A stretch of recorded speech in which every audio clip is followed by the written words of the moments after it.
Update 0810 introduced the branch of researchable Italian cruisers into World of Warships, and semi-armor piercing shells came with them. Discover all there is to know about the new ammunition type in this episode of How It Works.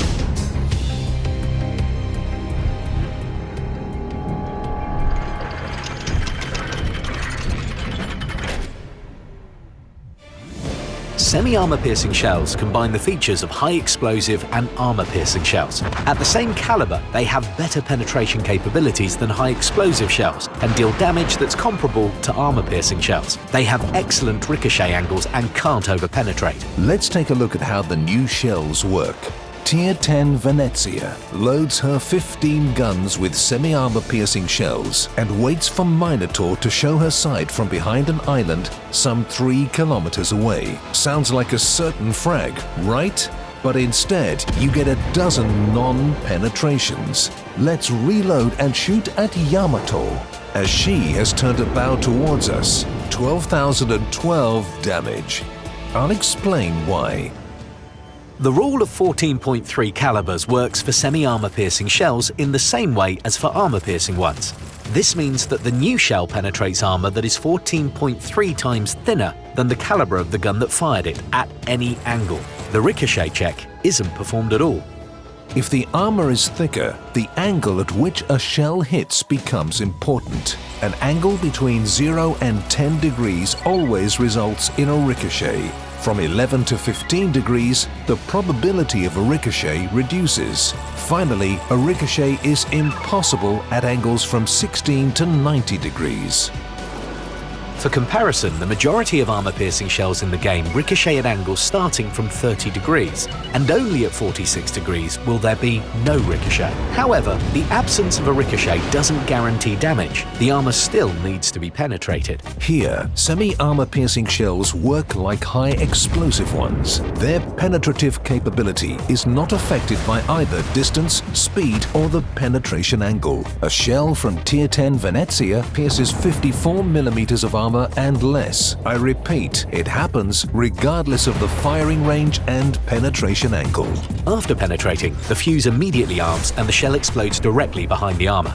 Remember though that semi-armor piercing shells don't create an area of damage inflicted by shrapnel and a blast wave, i.e. the so-called high explosive cube that damages modules within it. There's no chance to cause fires either. Now, let's consider a scenario that's impossible in the game but is very graphic nonetheless. Venezia fires at the side of Italian Tier 4 Alberto di Giussano. She has a 24mm thick armor belt and 20mm anti-torpedo bulkhead for her citadel. In total, 44mm of armor, 10 penetrations and 0 damage. The semi-armor piercing shells fired from Venezia would penetrate the armor belt and explode before reaching the citadel.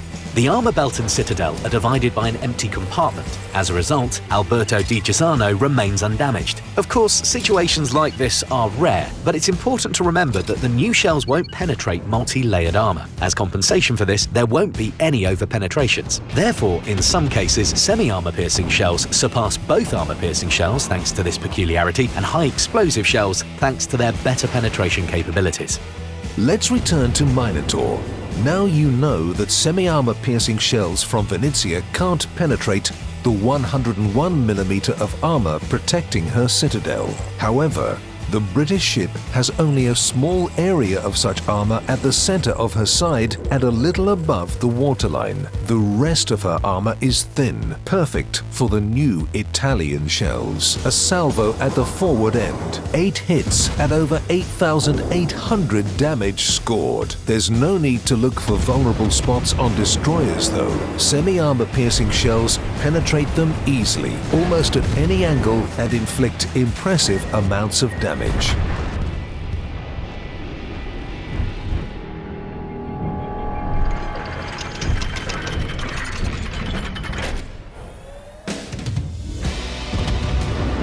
you think that fragile cruisers and destroyers are unworthy targets? Then remember the salvo at Yamato's bow at the beginning of this video. 7 hits and over 12,000 damage. That's serious enough, right? I think you might agree that not all Tier 10 cruisers can boast damage numbers like these when using high explosive or armor-piercing shells. If your guns are loaded with semi-armor piercing shells, fire at destroyers or aim for the thin armor on the superstructures and ends of well-protected ships. Knowing the advantages of different shell types and switching between them in good time is essential if you want to be efficient in battle. Remember that usual armor-piercing shells will be more effective in some situations. If you still haven't watched the episodes of How It Works about armor-piercing and high-explosive shells, we recommend doing so as soon as possible. Knowledge is power, Captains.